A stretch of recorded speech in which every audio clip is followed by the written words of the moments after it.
have the Ayatollah of fantasy rock and roller with us today, Adam Rank. How you doing, Rank? They look great in person, and I just can't wait till next year where we can pack it full of 25,000.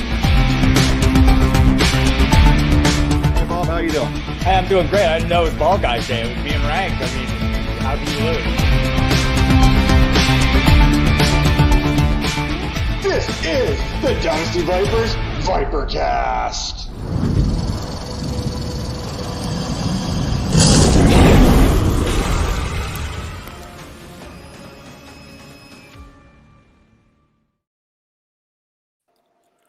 And welcome to the Dynasty Vipers ViperCast afternoon special. We will be entitling this one the One With Kyle Yates. But first, we have some house cleaning. I got to get this off my chest right off the get-go here, Major. I heard and I seen that you were on another podcast here the other night. We were on a break. All right, fair enough. Kyle, how you doing? Hey, I'm doing great, guys. Now, after that intro video, man, I'm ready to run through a brick wall. That was fantastic, guys. So, no, really excited to be here with you guys today. Of course, we're happy that you're here to spend some time with us, talk a little football, not a whole heck of a lot, but kind of give everyone a little bit of an inside look at who Kyle Yates is and how he's got to where he's gotten with the hard work and stuff he's put into it. So, we'll get right into the football talk because we do have to do some football talk. It's kind of, I don't know if it's contractually obligated for it, but I seen that you just released your latest mock draft 6.0. And according to Twitter, there's a lot of problems with this. There's no Davis Mills in the first round of your mock draft. Oh, man. Today has been interesting on the Twitter sphere. That is for sure, where we are talking about Davis Mills, the quarterback out of Stanford, potentially being a round one quarterback. No way. Not in my book. Won't stand for it. But no, that's really good. Mock draft 6.0 just went up here recently at Fantasy Pros. Yes, no Davis Mills in the first round. That's what we call a spoiler alert right now. So if you're looking for Davis Mills, you will not find him in the 6.0 on Fantasy Pros. So, guys, I know we typically start off with football talk to kick off the show, but I really want to make sure that we start the show off right. So, Kyle, tell us, what Friends character are you? Oh, all right. You guys are bringing out the Friends talk here. I actually legitimately was wearing my Friends sweatshirt earlier on today. Took it off. It got a little bit warmer here. What character am I? Man, I think that I've actually never been asked this question. Would probably go with Chandler, but not as funny. Chandler is funny and he knows it. I don't think that I would qualify as Joey because I don't eat that much. Ross, I really don't want to be Ross. We're divorced 3 times and just kind of one of those guys, you know. So I'll go with Chandler, but definitely I'll say not as funny. Chandler's a good choice. What about the rest of the crew? Tags, Harris, Isapia, Ray. Oh my word. Well, I'll go with Dan. I'll go with Dan as Gunther. Just because. Tags, I'll say is Ross, just because. Joe, I haven't got a good enough read on Joe yet to be able to say what character he is in Friends. Man, there's got to be some random obscure character that fits Joe. I just can't come up with one off the top of my head. Awesome. Well, I don't want to. I want to compare him to the naked guy across the right, way there. Right. But... No, let's not do that. No. Okay, let's pivot a little bit. Yates, what is your prep game, your pre-game? What do you do before each show? Do you do the smell the fort acting? What are we doing? No, I don't think that there's anything necessarily as far as preparation for shows, it varies, right? Because for hosting, that's a totally different animal than it is to just be an analyst on the show. So hosting, you got to be a little bit more prepared. You got to be a little bit more, doing some in-depth research there as far as where you want to take the show and different things like that. An analyst, you really are just going to sit down there and kind of just wing it and go off the top of your head. So as far as, pregame prep, anything like that, no, don't really have anything. But it does change depending on whether or not you are the host or whether or not you're the analyst there. So whether you're a host or an analyst, let's say instead you were a WWE superstar and you had a huge match, you're about to go down to the ring, and your intro music hits, and that's got to be the perfect intro music to introduce you to the audience. What would that song be? Oh man, you guys are pulling out some great questions that I'm just not prepared for. I think I would go. So this has some like sentimental value to Danger Zone from Top Gun. That was a movie that I watched with my dad a lot when I was a kid. So I'll say Danger Zone there. That is one where you hear those first, that first drop there. You get pretty pumped up there. I feel like that's a pretty good intro song. So, I mean, is it safe to say that you wouldn't create your own intro song? Because you're into the Danger Zone. And I was listening to some videos there, and you've got a little bit of a talent there with the acoustic guitar, busting out a little bit of It's a Wonderful Life, by the way, tearjerker song. You did a fantastic job. Would you play like I'll Be There For You? Like, would that be something you'd kick in there maybe? Would you even play it for us right now? Like, you got your guitar kicking around? We got time. I definitely do not have my guitar within reach here. But no, I'll say as far as if I were to do like a WWE intro and I'd be pulling out the acoustic guitar, man, I feel like that would just disqualify me like right from the get-go. Like people would just laugh me right off stage. So WWE intro, probably not acoustic guitar is probably not the way to go. Well, it's fine. Like, do you listen to like me kind of tying the two together before your show? Is there like a hype song you like kind of listen to? Like we talked about, there was not really much of a prep, but is there something that kind of gets you in that mindset going into a show with Ray? Because I imagine going into a show with Ray is a little bit different than going to a show with Tags and stuff like that. You know what? There really isn't. At this point, it's kind of because I'm doing so many shows and it just ramps up even more when we get into the NFL season. I really am just like sitting down and we're just knocking this show out. So really, as far as a hype song, guys, I really don't have one, unfortunately. That's all right. I've been asked this question. I've had to sit down and think about it because I don't know what it would be myself. I kind of confused. Would I change it up? I tried to threaten to change it up and talk to James Cole's like, you can't change your theme song. It has to be the one theme song. So when you hear it, you know what's coming. And kind of a confused there for me. So I don't know what I would do, but Return of the Mac for you, Matt. I got you. Return of the Mac. That's your theme music. So then we're going to pivot once again, and now we'll talk a little bit of fantasy football. How did you get involved in fantasy football? Was it fantasy baseball? Like everyone we've talked to, it's kind of been different. They've had a different love coming into it. Baseball has been a common theme coming into it. Maybe baseball was the first love. But how did you get involved in fantasy football or fantasy sports in general? Yeah, sure. There's definitely that same theme carries over. Growing up, I was a big hockey fan. So I grew up a diehard Blackhawks fan. Like that was really all that I paid attention to growing up outside Chicago. And I played hockey growing up. And so that was my sport. And then all the way through high school, I mean, I played baseball a little bit in high school and middle school, but never really caught on with football until college. So in 2013 or 2014 is actually when I like remember my first like fantasy football. Maybe I played a league or two in high school or with some buddies, but I never really like paid attention to it. I don't remember it. So, but 2014 or 2013 was when I actually had like my first league where they did an in-person draft. And I remember just like falling in love with it. It was like, this is just fantastic.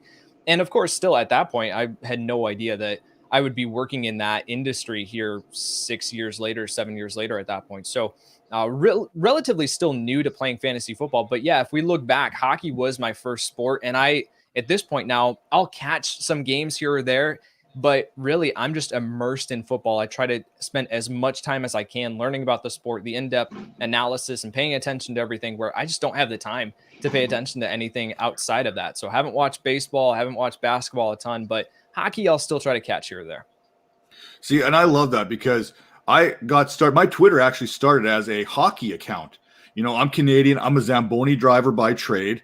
I coach multiple hockey teams. I'm about as Canadian as you could possibly get. I've even got the lumberjack jackets and everything. You name it, I got it. But as I got more and more immersed into fantasy football, I started straying away from hockey in general. I don't watch the same amount of hockey games I once did. It's football or nothing. I'll watch a replay of a football game before I'll watch my own Montreal Canadiens play a game. It's kind of got to that point where if there's something on TV the Canadians are playing, I'll put it on. but if there's a recap of a game or something else going on or a good podcast, I may tune into that before I'll tune into the hockey game. So Right. I understand exactly where you're coming from. And it's very easy to get way into it. Once you're into it when it comes to fantasy football, it seems. That's for sure. Kyle, obviously a lot of people follow you for fantasy football advice. They love your analysis on rookies and NFL players, but we all have other things that we like to think that we're experts in. What's something else that, like, if you were going to have a podcast or something like that, what's something else that you would be an expert in that might surprise people? Yeah, well, actually, crazily enough, I had a podcast for photography before I jumped into fantasy football. So I had my own photography and videography company for a while, and ended up hosting a photography. It was called the Photography Together podcast, and was hosting that. And did a lot of interviews with other photographers in the industry. That was kind of an area where I looked at and said, I've got the passion for podcasting, and but there's really not when you look at podcasts, there really isn't one dedicated to photography as far as in-depth and kind of getting other people's opinions on it and how we can grow together. So really did that for a little bit, and then stepped away from all that because I took another job, which gave me more time to focus on fantasy football writing. So that kind of closed the door. And then of course now as they say, the rest is history. But as far as like something that I would do a podcast on, or I've already done it, and that was photography. Well, and I think even taking that photography, Major's a photography guy himself, but you've also done a lot of graphics and videos too, like with your church and stuff like that. You're a pretty big deal when it came to with the church, getting that videography out there for the youth and stuff like that as well.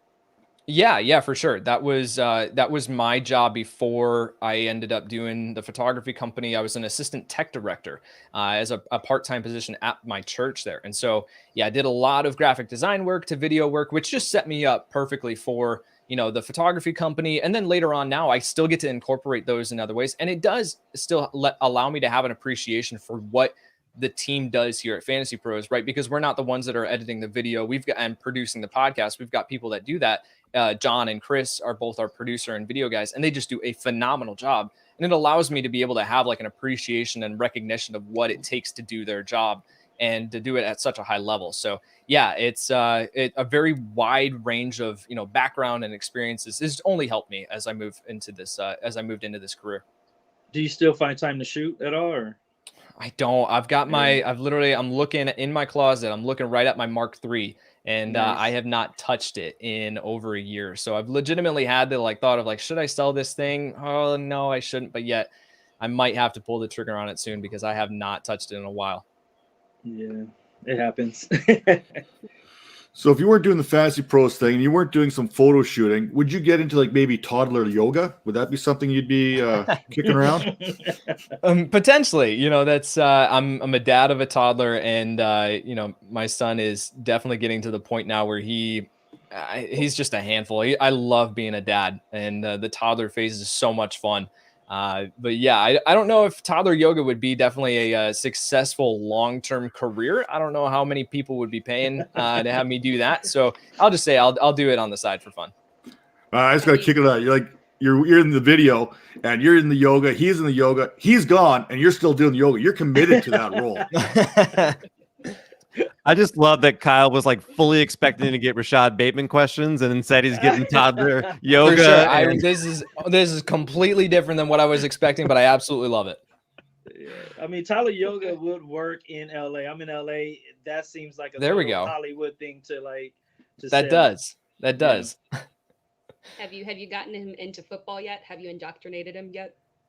He of course I'll sit down on Sundays and watch all the games on Red Zone and try to make sure that I actually know what I'm talking about for the upcoming week. And so I'll try to do that and spend the time with the family, so that way I'm at least with them and not just kind of holed up in my office or whatever. And he got to the point last year where he would see it on the TV, and then he would see them all start running, and then he would, simultaneously run side to side on the in the room there. So he's figured out that football you run. Outside of anything outside of that, I don't think he's put it together yet.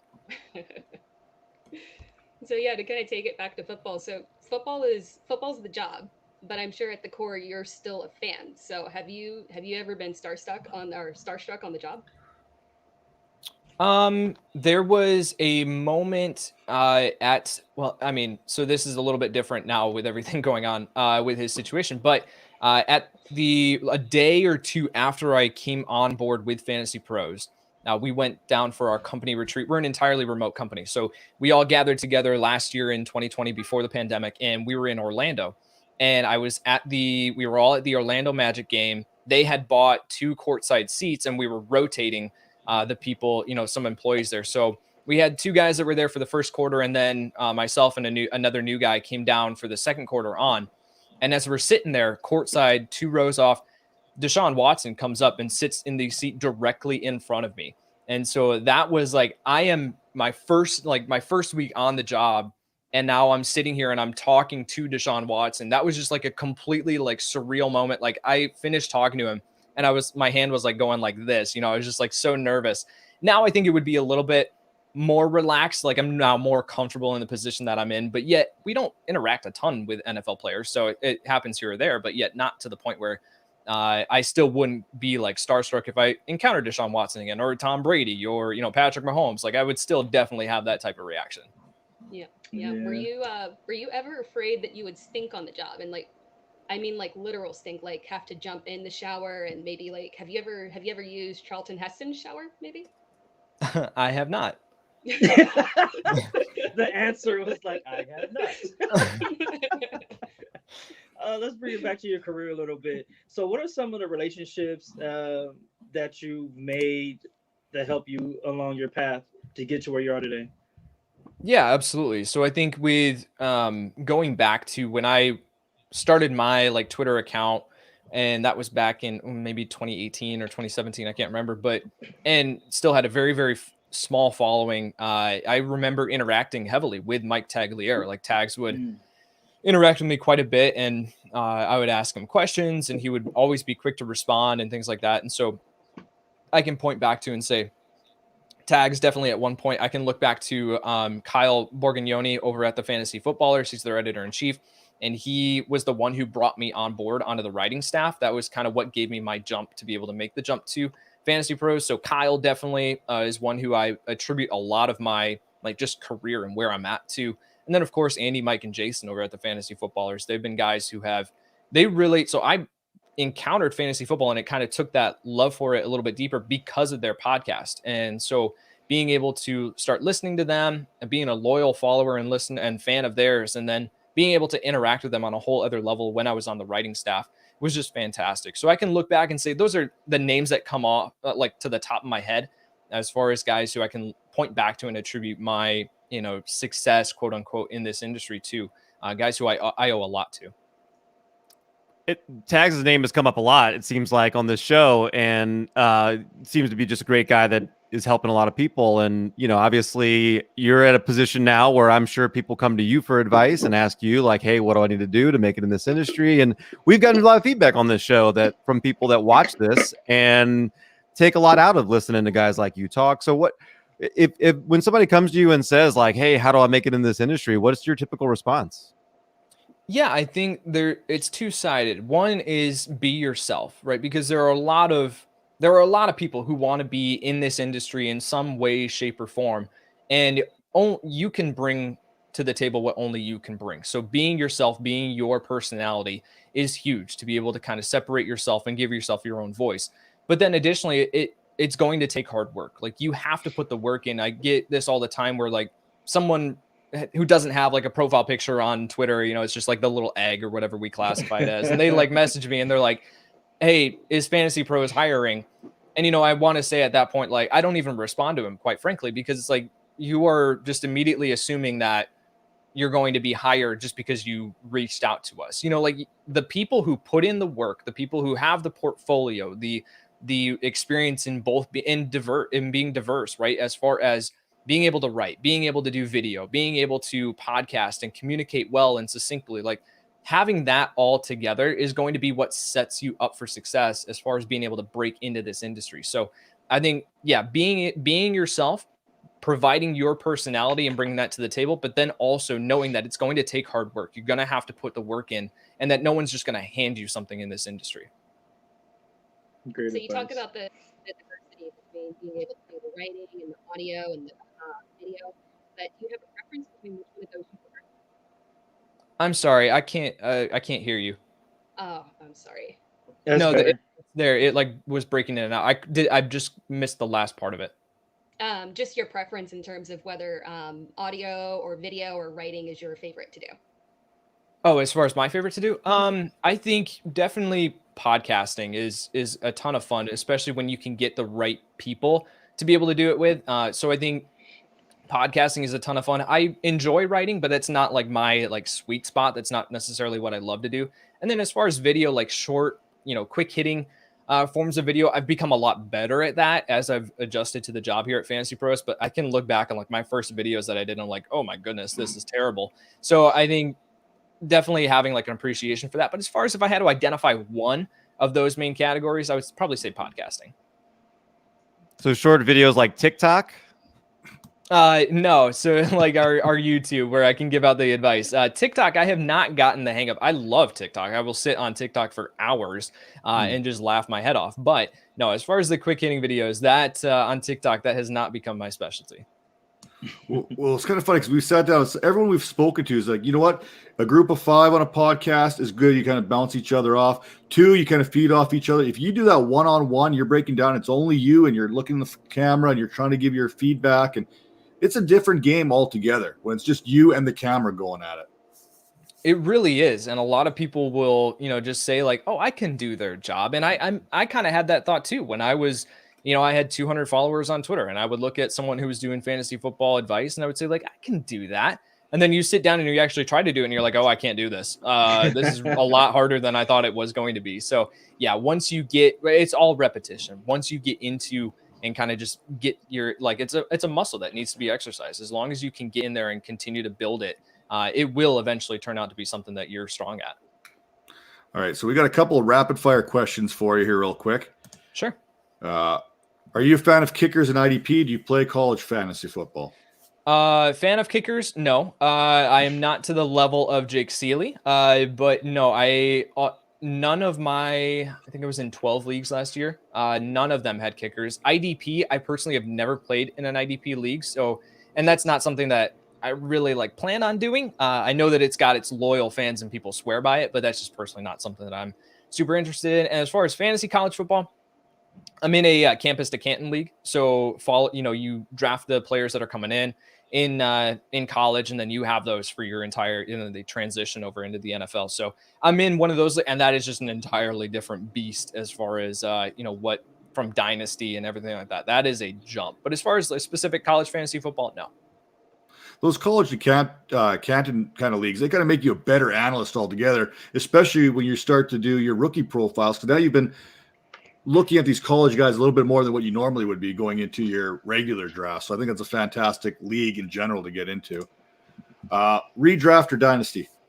Definitely Dynasty. That obviously with the Fantasy Pros Dynasty Football Podcast, that was kind of something that they created here based on my experience and my background. When I was over at the Fantasy Footballers, that was my article. I handled their Dynasty content and coverage. So that's always just been my kind of thing. I really enjoy scouting players coming out of college and into the NFL. So yeah, definitely. If I had to pick one or even say like, I can only play this format or this format, I'm sending redraft out the window. I'm playing Dynasty from here on out.